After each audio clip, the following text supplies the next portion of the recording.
Hi, this is Jonathan from Train Trax in York, and welcome back to part 3 of this build series for the Hex-TRAK beach module.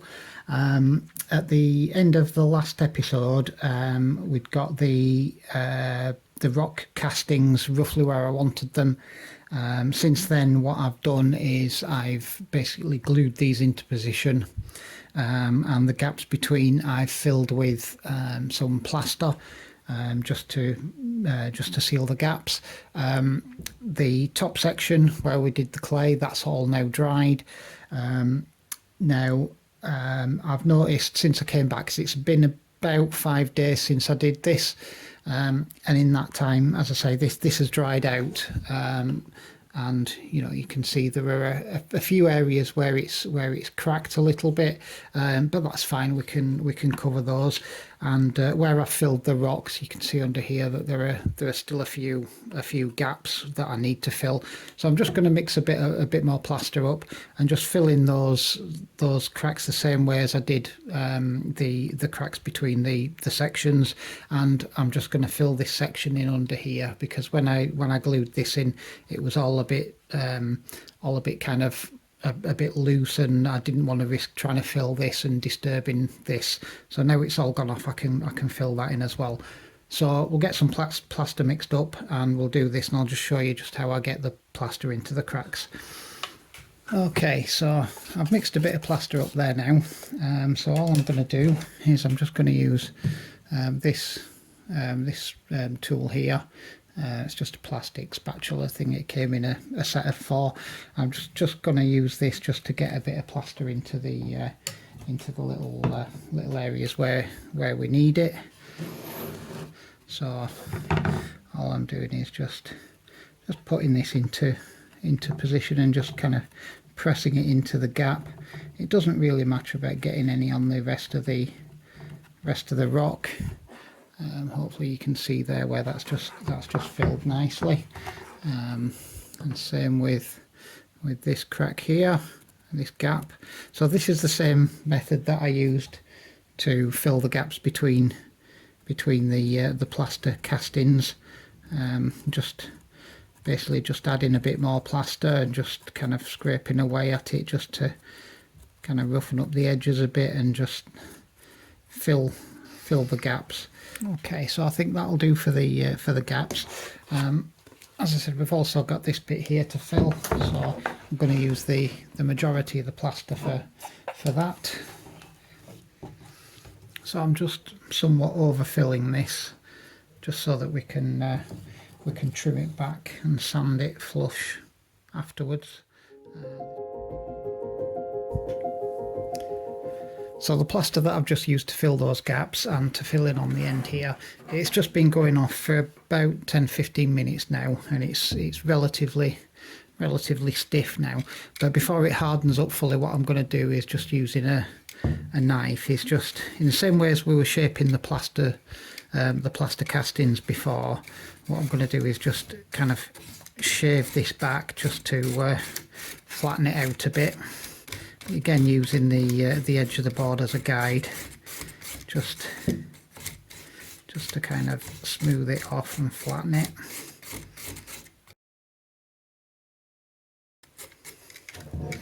And same with this face here.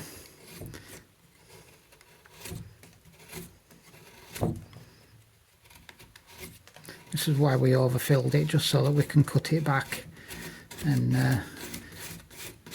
have it be nice and flat and smooth. I've got a fairly sharp corner down there, so that the edges will just paint in black at the end. That'll be one of the last things that we do. Another thing that I want to try and do is where we've got the steps coming down, the gap through the wall here onto the rocks. I'm going to just try and carve this a little bit, and almost like carve some steps into it, as if they have been chiseled into the rock. I don't know how easy that's going to be, but we'll give it a go and see what that looks like.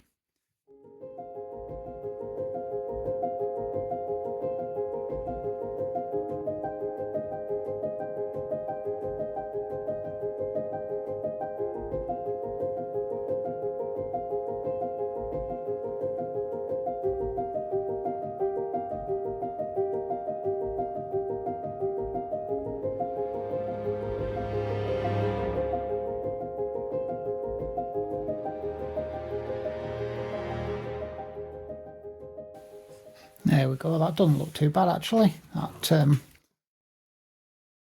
some kind of steps kind of crudely carved in there, as if they'd been carved into the chiseled into the rock. So yeah, we'll see what they'll look like when they get painted up with the rest of the rocks.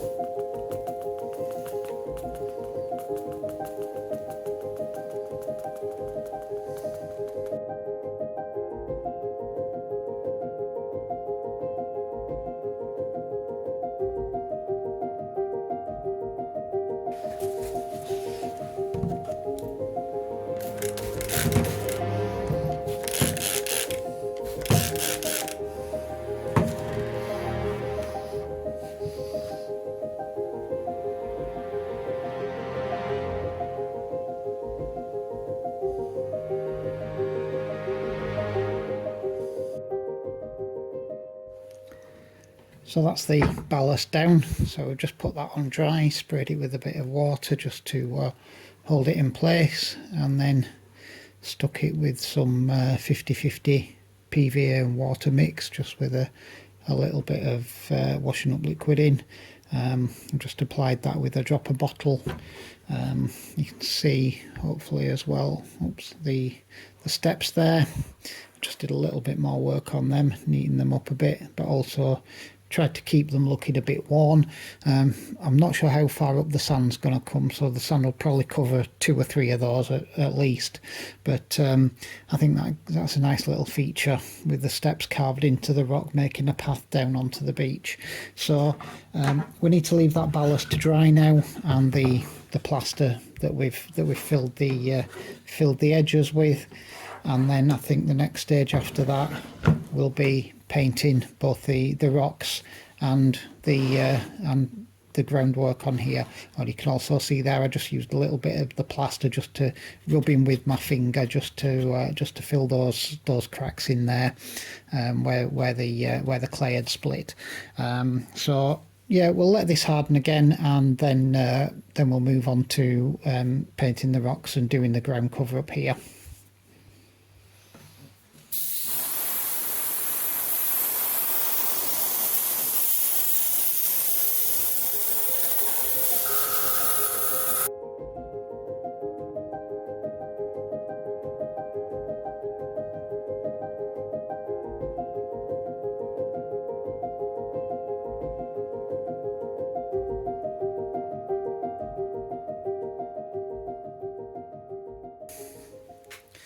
So the buff paint that we airbrushed on to the upper section has now dried.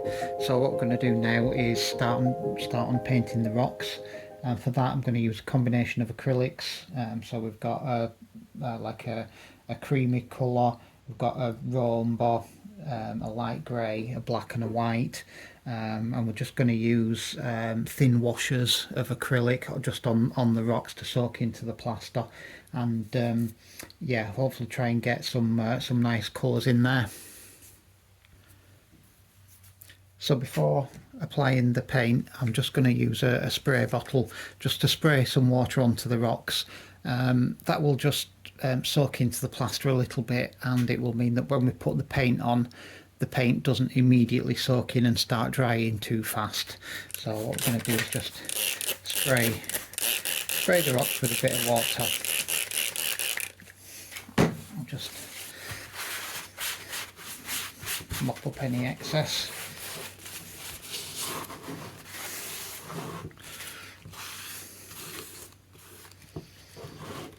And then we can start mixing a bit of paint. We do just want a very light wash, so we're just going to mix a bit of paint in with the water there, and then just start dabbing this on in various places.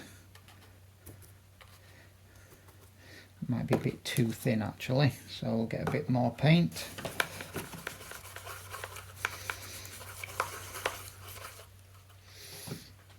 Okay, so it's thickened that up a bit, and we're just going to start dabbing this on kind of at random.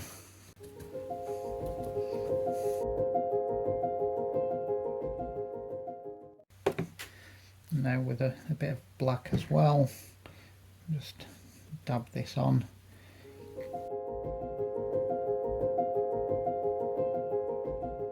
Let's see if I can lighten that up a bit and put a bit of white in. We've got more of a mid-grey now.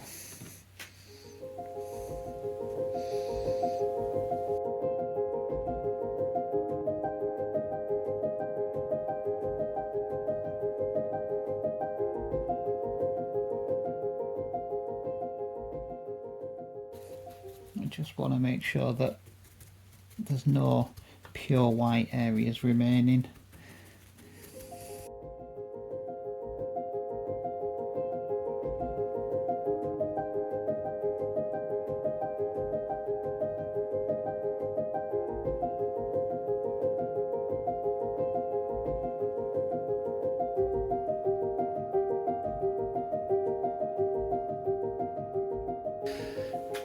So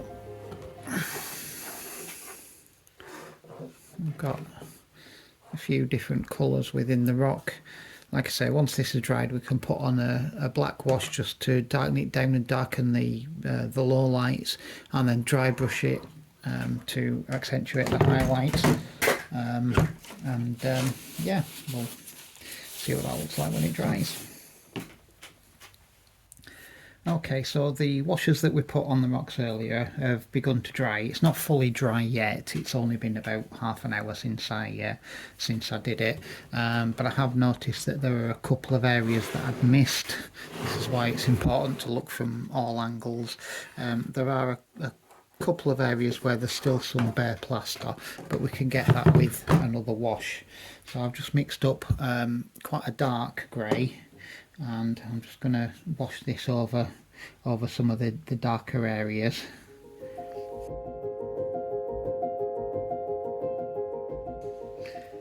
And as well as filling in the shadows, this will also hopefully catch any of the areas that I missed with the washes the first time round as well.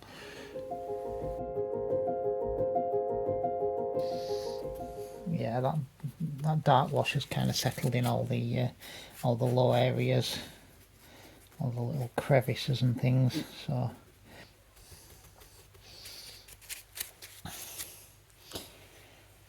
So yeah, we'll leave that to dry fully, and then I think we'll just dry brush some highlights.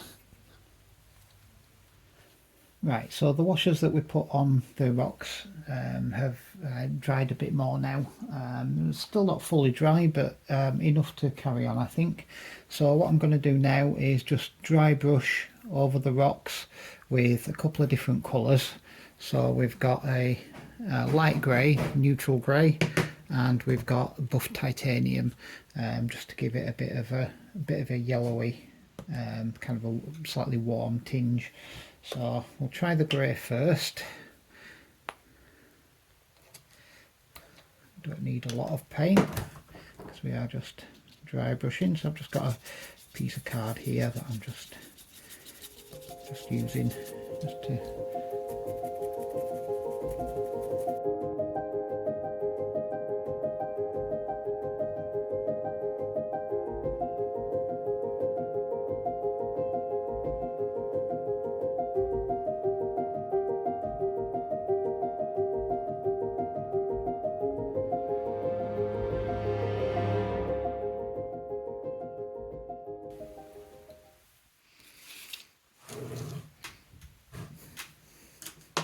Right, so I've just dry brushed over that, and it's just picked up the highlights on the rocks quite nicely.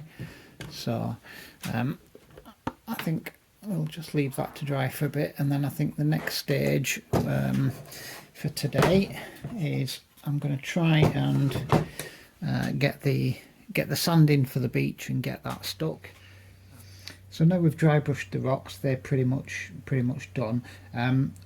One other thing I need to do now is just paint in the wall, and for that I'm going to use the same colours that I've just used, so the light grey and the beigey colour, and maybe I do quite like this mix of colours, so I'm going to mix some of that up and use that to paint the wall. It's a nice concrete effect.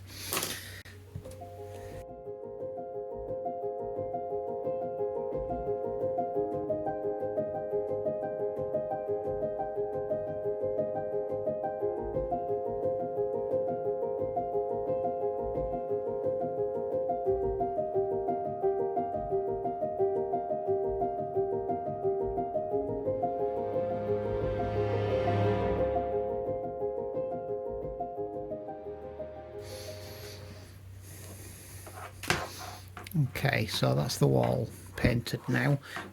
We'll let that go off. We'll do maybe a dark wash over the wall, and then a bit of dry brushing again, just to pick it out, pick out bits of it and just highlight it a bit, make it less one monotone colour. And then I think we can move on and do the beach area. So we're going to move on and do the beach area now, the sand. So I've got the true to scale sand that Steve at True to Scale did for me. We've got some PVA and water mix to glue it with. I've got some just a spray bottle of water here just to damp it down before we apply the adhesive, and we've got a couple of paintbrushes and a spatula just to help spread the sand out. So we'll make a start on this. So we want the sand to be basically sloping upwards as it would be, so it's deeper at the back here and shallower at the front. It's going to come pretty much down to the board at the front because we're using the tissue paper technique, the toilet paper technique for the sea. So the sand needs to come down pretty much to the board. So we'll start by just pouring some sand on and see where we're at.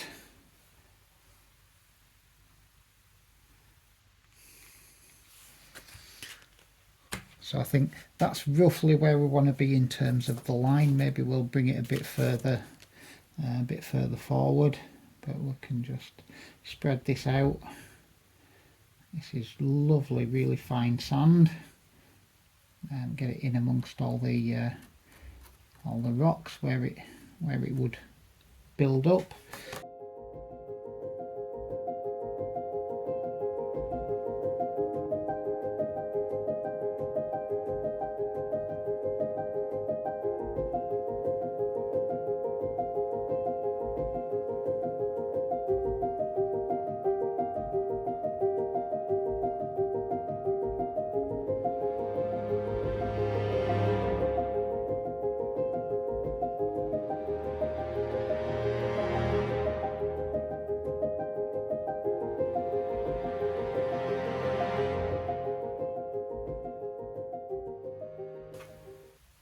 So I think I'm reasonably happy with where that all is.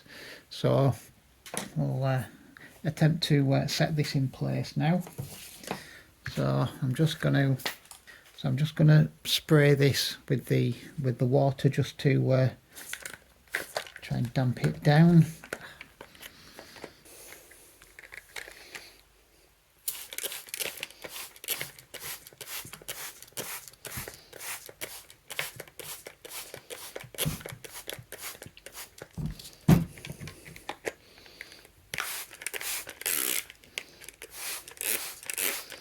I've put quite a lot of water on there just to dampen the sand down, so we'll just try and mop up a bit of the excess because we don't want everything to get too wet. It should dry off pretty quickly though, but we'll just mop up some of the excess and then we'll get on and apply the PVA and water mix.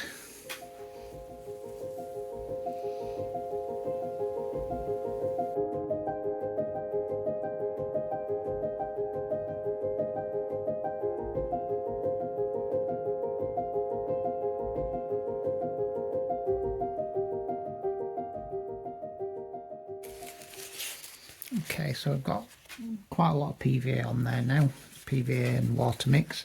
There's just a few areas where I just want to try and soak up any excess, but I don't want to disturb the sand.